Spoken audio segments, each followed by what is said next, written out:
नमस्कार, मनी मंत्र में आप सभी का स्वागत है। मैं हूं अरुण शर्मा।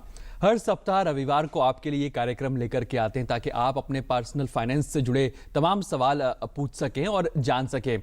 हमारी कोशिश यही रहती है कि आपकी बचत को सुरक्षित रखवा करके किस तरह से आपके निवेश पर आपको ज़्यादा से ज़्यादा पहुंच सके, इस पर जोर दिया जा सके। तो और आज हम इस मनी मंत्र के इस सफर में इस मुद्दे पर चर्चा करेंगे कि बजट से पहले जिस तरह से लगभग 72 घंटे से भी कम का समय बाकी रह गया है, तो इस पर आपकी जो पर्सनल फाइनेंस के मोर्चे पर रणनीति किस तरह की हो, आप किस तरह से जो म्यूचुअल फंड्स में निवेश करें या फिर एनपीएस में आपके लंबे समय में किस तरह की रणनीति हो, पीपीएफ में आपका निवेश बरकरार रहे या फिर आप स्टॉक मार्केट की तरफ अपना रुझान करें, इन तमाम मुद्दों पर आज चर्चा करेंगे। और पर्सनल फाइनेंस से जुड़ा हुआ कोई भी अगर आपका सवाल है तो आप सीधे हम तक जुड़ सकते हैं और आपकी तमाम उलझनों को सुलझाने के लिए आज हमारे साथ स्टूडियो में जुड़ रहे हैं वैल्यू रिसर्च ऑनलाइन.com के सीईओ धीरेन्द्र कुमार जी। धीरेन्द्र, बहुत बहुत स्वागत है आपका। धन्यवाद आपका। और आपके लिए दो हॉटलाइन नंबर भी खोल दिए गए हैं। जो दो नंबर है जिस पर आप संपर्क कर सकते हैं वो है 011-2309-7648 और दूसरा नंबर है 2309-7655। अगर आप दिल्ली के बाहर से कॉल कर रहे हैं तो 011 लगाना ना भूलें। साथ ही साथ अगर आप कॉल करके सवाल पूछ रहे हैं तो अपने टेलीविजन सेट की जो आवाज़ है उसे बिल्कुल म्यूट पर कर दीजिए, यानी बिल्कुल बंद कर दीजिए और फिर ही सवाल पूछें। चलिए चर्चा की शुरुआत करते हैं। धीरेन्द्र, बजट में अब 72 घंटे से भी कम का समय रह चुका है बाकी। क्या कुछ लगता है पर्सनल फाइनेंस के लिहाज से वित्त मंत्री जी से आपकी एक्सपेक्टेशंस रहेंगी? मेरी एक्सपेक्टेशन होगी कि टैक्स दरों में कमी आए, क्योंकि डिमोनेटाइजेशन के बाद ये उम्मीद बड़ी बन गई है कि जो टैक्स पे करने वाले लोग हैं उनके लिए ज़्यादा उदार और सिंप्लीफिकेशन पे मेरी उम्मीद होगी। और तीसरा चीज़ कि सरकार क्या कदम उठाती है। ये बड़ा मुश्किल बजट है। बजट के दो भाग होते हैं कि बजट होता ही ये एक्सरसाइज है कि आपको आमदनी कहाँ से होगी और आप खर्च कहाँ करेंगे। दोनों चीज़ ही हिला हुआ है क्योंकि जिस तरह का बिजनेसेस में, इंडस्ट्री में स्लो डाउन दिख रहा है और ये डिमोनेटाइजेशन से केवल वो एक्सेलरेट हुआ होगा शायद, लेकिन उसके पहले से ये दिख रही थी। तो उसमें क्या बदलाव किया जाएगा। दूसरा, जो बजट में जो आमदनी वाला पार्ट है कि आप पैसा लाएंगे कहाँ से, वहाँ पे जीएसटी को ध्यान में रखते हुए जो पूरे खर्चे आमदनी का जो फ्रेमवर्क है सरकार का, वो पूरी तरह फ्लूइड है। पता नहीं है कि कितना आएगा, कितना बदलाव होगा, किस तरह से इम्प्लीमेंट होगा, शुरुआती रुकावटें क्या क्या होंगी, क्योंकि ये सबसे बहुत बड़ा बदलाव है। तो ये देखते हुए, उसके अलावा सरकार पहले ही बता चुकी है, पहले साल के बजट में ये क्लियरली बता चुकी है कि वित्त मंत्री ने बताया है कि कॉर्पोरेट टैक्स रेट्स में कमी आएगी और धीरे धीरे वो 25% पे आ जाएगा। अगर 25% आता है तो आप जो इंडिविजुअल टैक्सेशन रेट है वो कंपनी के टैक्सेशन रेट से बहुत अंतर नहीं रख सकते हैं, क्योंकि बहुत सारे लोगों के लिए ये आमदनी फंजिबल है। बिल्कुल, आप कंपनी में अपनी आमदनी रखें या फिर इंडिविजुअल्स में उसको ट्रांसफ़र करें। तो ये जो स्थिति है, टैक्स दरों में कमी, कैपिटल गेन्स के बारे में बड़ी चिंता है और वहाँ पे बदलाव जरूर कुछ आएगा। भले ही वो कैपिटल गेन्स की उम्मीद की जा रही थी, जो लोगों अटकलें लगाई जा रही थी, जिस पे कि प्रधानमंत्री ने इंडिकेट किया था और वित्त मंत्री ने भरोसा दिलाया कि ऐसा कुछ नहीं होने वाला है, कि कैपिटल गेन्स टैक्स इक्विटी पे नहीं लगेगा। लेकिन कोई ना कोई बदलाव आ सकता है। क्या वो अवधि 1 साल से 3 साल कर दी जाएगी? क्या एसटीटी में बढ़त होगी? क्योंकि आज के दिन इक्विटी के निवेश पे 1 साल से ज़्यादा होल्डिंग पे किसी भी तरह का पे जो भी मुनाफा होता है उस पर कोई टैक्स नहीं लगता है। चलिए ठीक है, इस पर आगे भी बात करते रहेंगे धीरेन्द्र, लेकिन इस बीच कॉलर्स का सिलसिला शुरू हो चुका है। जान लेते हैं। हमारे साथ अजय जुड़ रहे हैं इलाहाबाद से। अजय, स्वागत है आपका मनी मंत्र में। सवाल कर सकते हैं आप। अजय, आपकी आवाज हम तक आ रही है, आप अपना सवाल कर सकते हैं। लगता है संपर्क नहीं हो पा रहा है, लेकिन धीरेन्द्र समझना चाहेंगे जो रिटेल इन्वेस्टर अभी तक निवेश कर रहे हैं या तो म्यूचुअल फंड्स में, एनपीएस में, तो हालांकि लंबी अवधि के लिए, लेकिन जो पीपीएफ में, क्योंकि हमने पिछले 1 साल में देखा कि पीपीएफ के रेट भी काफी रिवाइज हुए हैं, क्योंकि आपके जो यील्ड्स का इंपैक्ट डायरेक्टली देखा गया है पीपीएफ जैसे इंस्ट्रूमेंट्स पर। तो ऐसे में 2017 के अंदर आपकी रणनीति क्या कुछ रहेगी? जहां तक पर्सनल फाइनेंस में लोग पीपीएफ में इन्वेस्टमेंट कर रहे थे, एसआईपी में इन्वेस्टमेंट कर रहे थे, क्या उसको आप रिस्ट्रक्चर करेंगे जो आपका जो रेशियो रहता है इन्वेस्टमेंट का?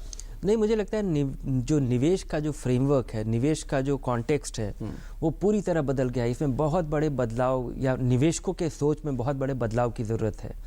पीपीएफ एक बहुत पॉपुलर स्कीम है और ये हिस्ट्री की वजह से, लेगेसी की वजह से ये पॉपुलर है। एक ऐसा समय था जब आपका पीपीएफ में लगाया हुआ 60,000 रुपया पूरी तरह टैक्स के छूट के दायरे में आता था, और उस समय म्यूचुअल फंड में आप केवल 10,000 रुपये लगा सकते थे। पीपीएफ उस समय से चला आ रहा है जब निवेश करके अगर टैक्स की छूट मिलती थी डिस्क्रिशनरी निवेश करके, तो ये अकेला विकल्प होता था।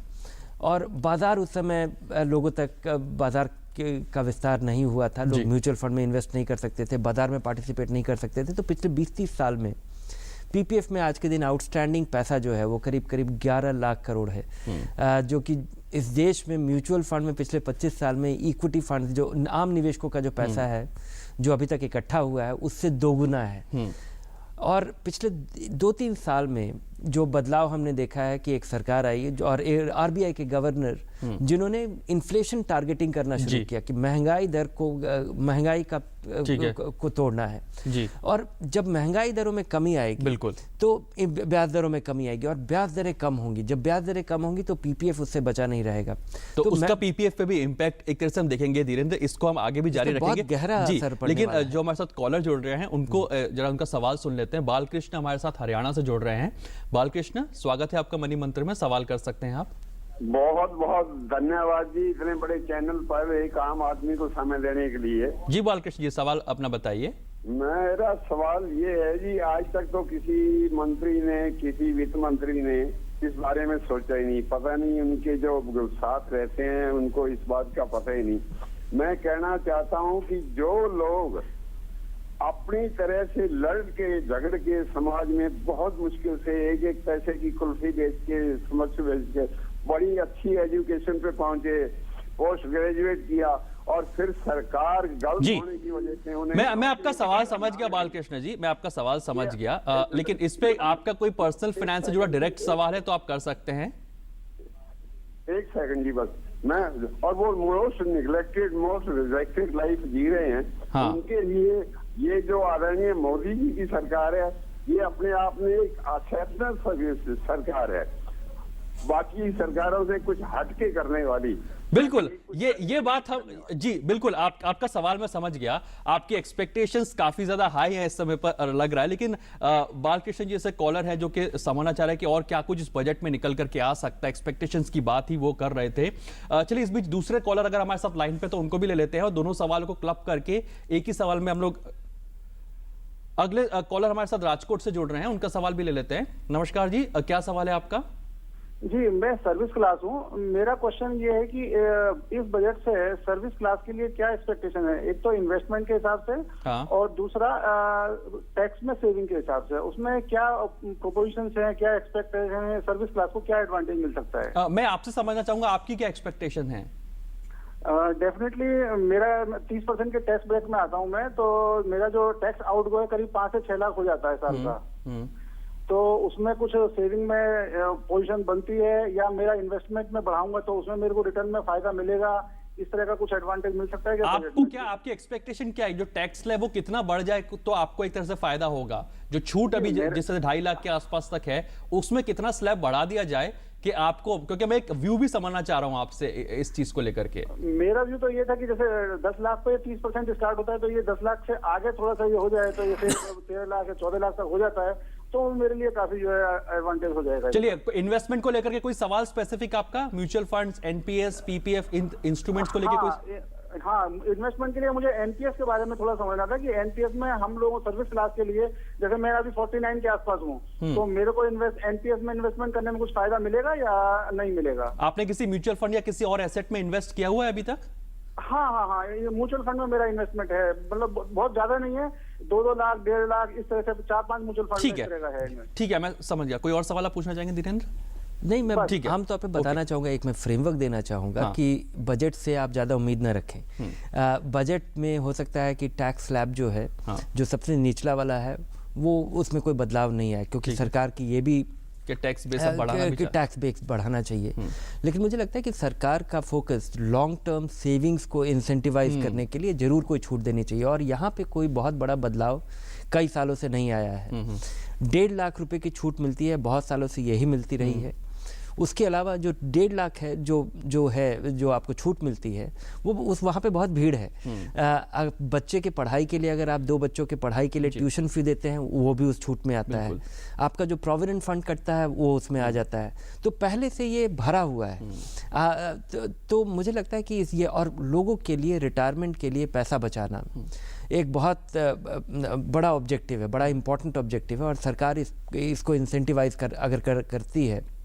और मुझे लगता है कि यहाँ पे एक बड़ी उम्मीद रखनी चाहिए, एक खास रकम जो कि निवेश हो, जो खर्च ना हो, जो कि इन्वेस्टमेंट हो फ्यूचर के लिए, और जो कि लंबे समय तक आप निकाल ना पाए, चाहे वो एनपीएस हो या कोई दूसरा विकल्प भी आपके पास हो सकता है। अगर आप म्यूचुअल फंड में पैसा लगाएं और उस पर अगर पाबंदी हो कि आप 60 साल की उम्र तक इस पैसे को नहीं निकाल सकते हैं और ये आपके बुढ़ापे के लिए ही काम आएगा, जो कि रफ्तार से बढ़ पाएगा, तो लोगों के पास आज़ादी होगी, लोगों के पास चॉइस होगा।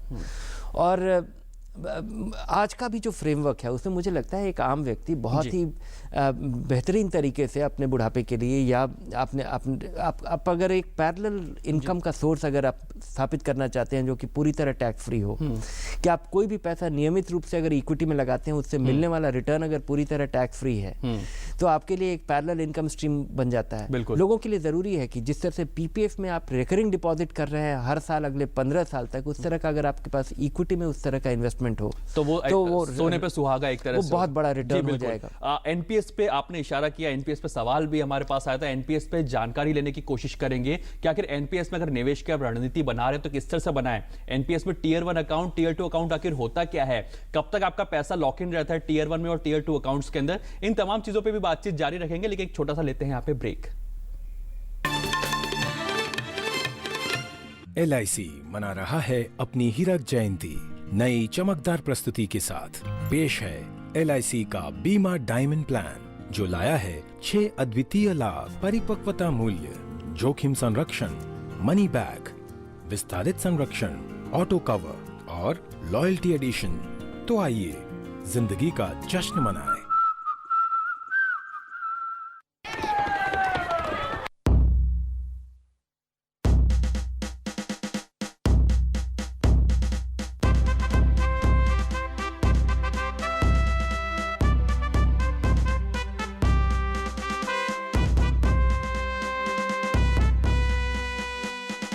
कल से तू काम करने नहीं पढ़ाई करने जाएगा। चंद सिक्कों के लिए इन मासूम कंधों पर बोझ न डालें। ये देश का भविष्य है, इन्हें मजबूत बनाएं।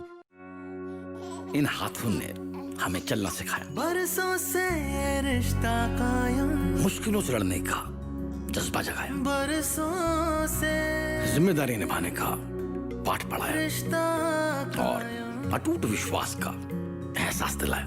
कायम। इन्हीं हाथों ने वक्त के संग रिश्तों को संजोया, बरसों का तजुर्बा अपने पन्ने पिरोया, देश की उन्नति में हाथ बटाया और खुशियों से घर घर को सजाया। बरसों से ये रिश्ता कायम, योगक्षेमं वहाम्यहम्। ये सुनहरा सफर है 60 सालों का, सुरक्षा और समृद्धि भरे हाथ सदा आपके साथ। LIC।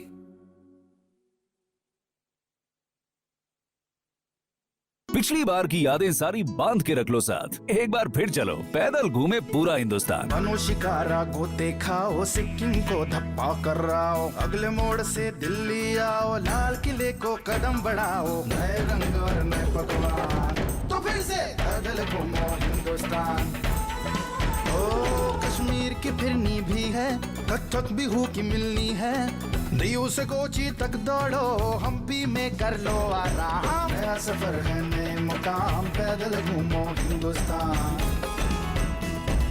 घेवर देख के दिल फिसला, क्या लगे हाथ रबड़ी भी चख लो, हैदराबादी बिरयानी खाकर कुछ यादें MP की ही रख लो। यहाँ है सारा हिंदुस्तान, पैदल घूमो हिंदुस्तान, पैदल घूमो हिंदुस्तान। एक बार फिर तैयार हो जाइए हिंदुस्तान पैदल घूमने के लिए, क्योंकि लाल किले पर 26 से 31 जनवरी तक हो रहा है भारत पर्व।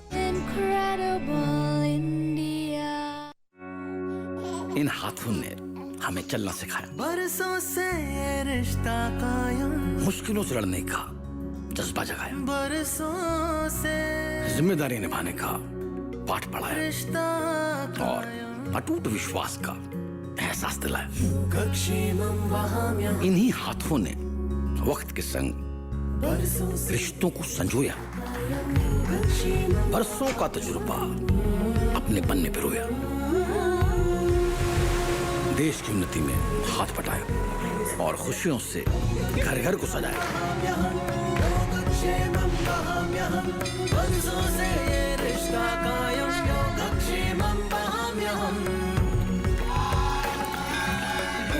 ये सुनहरा सफर है 60 सालों का, सुरक्षा और समृद्धि भरे हाथ सदा आपके साथ। LIC।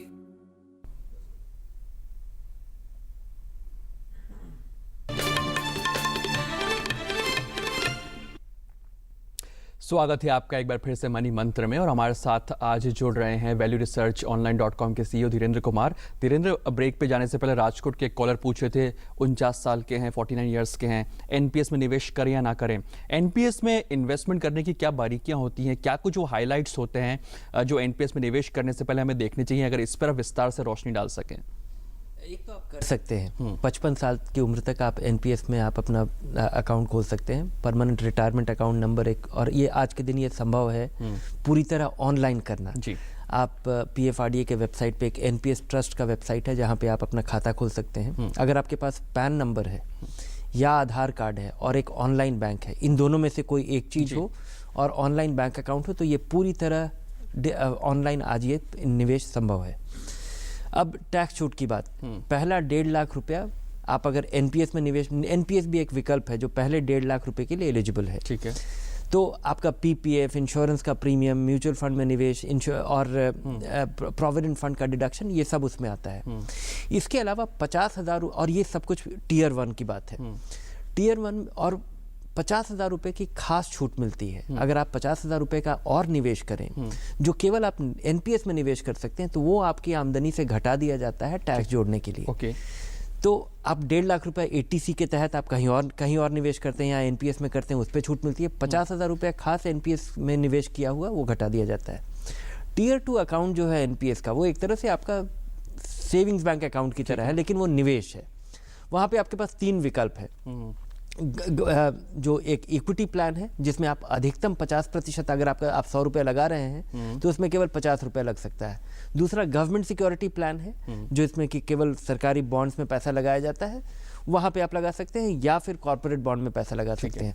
यहाँ पे लगाया हुआ पैसा आप कभी भी निकाल सकते हैं। ठीक है, तो और लेकिन इससे मिलने वाला जो भी आपका मुनाफा है वो टैक्सेबल होगा, वो आमदनी होगी जो कि आमतौर पे आपको अगर ब्याज की आमदनी होती है, अगर आप इंटरेस्ट अर्न करते हैं अपने डिपॉजिट पे, तो वो भी पूरी तरह टैक्सेबल होता है। एक और चीज़ समझना चाहेंगे, टीयर 1 और टीयर 2 में पैसा कब तक लॉक इन रहता है, इसको भी अगर आप समझा सकें। टीयर 1 में लगाया हुआ पैसा आप अपने रिटायरमेंट तक नहीं निकाल सकते, 60 साल तक नहीं निकाल सकते। टीयर 2 में लगाया हुआ पैसा आप कभी भी लगा सकते हैं, कभी भी निकाल सकते हैं। टीयर 1 में लगाया हुआ पैसा आप पूरी तरह अपने रिटायरमेंट पे नहीं निकाल सकते, उसका 40% एन्युइटी में बदल जाता है, जो कि जिससे आप पेंशन डिराइव करते हैं। बाकी 60% पैसा आप निकाल सकते हैं और निकालते समय वो टैक्सेबल हो जाएगा। यहाँ पे मुझे इस बजट से उम्मीद है कि ये क्लैरिफाई किया जाएगा, क्योंकि ये एक बहुत बड़ा अंतर है। एनपीएस सारे लोग सरकारी कर्मचारी के लिए अनिवार्य रिटायरमेंट सेविंग्स का विकल्प है, लेकिन जो अनऑर्गेनाइज्ड सेक्टर और जो प्रोविडेंट फंड में हम जो प्राइवेट सेक्टर के लोगों का जो प्रोविडेंट फंड में जो पैसा लगता है वो पूरी तरह टैक्स फ्री है, और यहाँ पे ये टैक्सेबल है। और यहाँ पे पाबंदियाँ भी हैं, जो कि पाबंदियाँ मुझे लगता है कि लॉजिकल है, होना चाहिए, और वो पीपीएफ में भी होना, ईपीएफ में भी, एम्प्लॉय प्रोविडेंट फंड में भी होना चाहिए। तो ये एक बहुत बड़ा डिस्कनेक्ट है, यहाँ पे बराबरी लाने की ट्रिपल ई आप एक्सपेक्टेशन कर रहे हैं कि एनपीएस के अंदर ट्रिपल ई हम लोग आते हुए देखेंगे, मे बी जब आप पैसा निकालना जाए तो पूरा एग्जेम्पशन आपको मिले उस समय पर भी। जी हाँ, एक तो ट्रिपल ई होना चाहिए खासकर रिटायरमेंट के समय, और दूसरा कि वहाँ पे फ्लेक्सिबिलिटी देनी चाहिए कि लोगों के पास आज़ादी होनी चाहिए कि वो एन्युइटी लेना चाहे तो एन्युइटी लें, अगर पूरा पैसा निकालना चाहे पूरा पैसा नहीं निकालने देना चाहिए। मुझे लगता है वहाँ पे पाबंदी होनी चाहिए, क्योंकि जैसे आप रिटायर करते हैं और एक मुश्त जो पैसा आपको मिलता है वो आपको देखना होगा कि आप 60 साल में रिटायर कर रहे हैं और अगर आप 85 साल तक जिंदा रहते हैं तो इसी बचत से जो मिलने वाली आमदनी है उससे आपका काम चलेगा। तो वहाँ पे मुझे लगता है कि किसी तरह का टैक्स डिसइंसेंटिव जरूर होना चाहिए। ठीक है, लेकिन अभी जो छूट है कि आप 60% निकाल लीजिए, 40% केवल एन्युटी ही हो सकता है, उसके और भी दूसरे विकल्प हैं। 60% आप पे डिपेंड करता है, चाहे तो आप पूरा 100% का एन्युटी परचेस करके उसका पेंशन ले सकते हैं। ठीक है, चलिए इसी बीच हमारे साथ मिजोरम से कॉलर जुड़ रहे हैं शरद कुमार जी, उनका कॉल लेने की कोशिश करते हैं। शरद, क्या आप तक मेरी आवाज आ रही है? सर आ रही है सर जी, सवाल कर सकते हैं शरद आप। सर मैं बॉर्डर सिक्योरिटी फोर्स में नौकरी करता हूं सर। ओके सर, हम लोग तो केवल जीपीएफ ही कटाते हैं अपने सेविंग में, क्योंकि हम लोग बहुत जंगलों में रहते हैं, दूर दूर बॉर्डर में रहते हैं, तो और दूसरे हम इन्वेस्टमेंट नहीं कर पाते हैं जी। तो हम जीपीएफ पे ही विश्वास करते हैं। लेकिन अब गवर्नमेंट ने उसका 1.5 लाख टोटल कर दिया सेविंग, बच्चों का ये वो करके, तो इस टाइप से हमारा टैक्स बहुत ज्यादा लग जाता है। तो मैं ये जानना चाहता हूँ सर कि पहली बात तो कि इसको ये जो जीपीएफ पे सरकार क्या जैसे अगर आगे बढ़ाए और उसको लॉकिंग टाइम कर दे और इसका सेविंग अमाउंट बढ़ा दें। और दूसरा, मेरा बच्चा सर अभी नौकरी में लगा है, तो मैं क्या उसके लिए कौन सा फंड उसको गिफ्ट करूं ताकि मैं वो उसका आगे जाके उसको अच्छा रिटर्न मिले और उसके लिए गिफ्ट भी हो जाए। और जब मेरी नौकरी रहेगी जब तक तो मैं करूंगा, रिटायरमेंट रहे जब तक नहीं रहेगा, जब तक वो फिर उसको शुरू शरद जी, आपके रिटायरमेंट में कितना समय बाकी है? मेरा रिटायरमेंट सर 5 साल बाकी है अभी। 5 साल बाकी है। और आपके जो बेटे है उसकी उम्र कितनी है? अभी उसकी उम्र 22 साल है। 22 साल है। चलिए ठीक है, जानने की कोशिश करते हैं। लेकिन शरद, आपको सैल्यूट है हमारी तरफ से। एक तो आप बीएसएफ के जवान है, साथ ही जिस तरह से आप अपने बेटे को गिफ्ट देने की बात कह रहे हैं, पर्सनल फाइनेंस के लिहाज से आप उसको एक तरह से स्ट्रेंथन कर रहे हैं, इसके लिए आपको डबल सैल्यूट है हमारी तरफ से। लेकिन धीरेन्द्र से समझना चाहेंगे। धीरेन्द्र, जो ये बात करें, इनके सवाल को 2 पार्ट में डिवाइड करके अगर आप रिप्लाई कर सकें।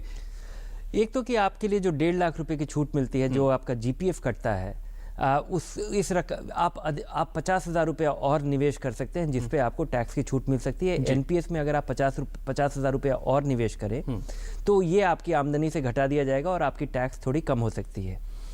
दूसरा, अपने बच्चे के लिए आप निवेश करना चाहते हैं, ये अच्छी बात है, लेकिन मुझे लगता है कि शुरुआती दौर में अगर अपने बच्चे की आप शुरुआत कर पाए, आप उसकी मदद कर पाएँ कि वो निवेश अपने शुरू कर पाए। निवेश करना, पैसा बचाना, मुझे लगता है ये काफ़ी बड़ी आदत है। और अगर अपनी शुरुआती आमदनी का 5%, 10% वो लगातार निवेश कर पाए तो वो उसके लिए ज़्यादा कारगर साबित होगा। आप तो 5 साल के बाद रिटायर कर जाएंगे। कोई फंड्स इनको सुझा सके, क्योंकि 22 साल के इनके बेटे हैं, अगर ये यंग एज में अगर निवेश करते हैं तो क्या वो फंड्स होंगे? जी, अगर आपका बच्चा शुरुआती आमदनी से ही अगर वो टैक्स पेयर होने वाला है, अगर उसको टैक्स देना पड़ेगा, तो मेरी सलाह होगी कि एक टैक्स सेविंग फंड में नियमित रूप से हर महीने वो निवेश करना शुरू करे। एक बार निवेश करके और ये बैंक में इंस्ट्रक्शन दे करके और निवेश का इंस्ट्रक्शन दे करके आपके बैंक खाते से सीधा ये पैसा हर महीने कट जाएगा। तो इस वजह से तो ये निवेश करना, शुरुआत करना की केवल बात है, उसके बाद ये नियमित रूप से कर सकते हैं। अगर वो टैक्स पेयर नहीं होगा तो एक अच्छा बैलेंस फंड, कोई 1 या 2 बैलेंस फंड में 500, 1000 रुपया, 2500 रुपया महीने का नियमित रूप से निवेश करना मुझे लगता है निवेशकों के लिए बड़ा ज़रूरी है। इसके बजाय कि आप एक मुश्त पैसा अपने बच्चे को गिफ्ट दे दें।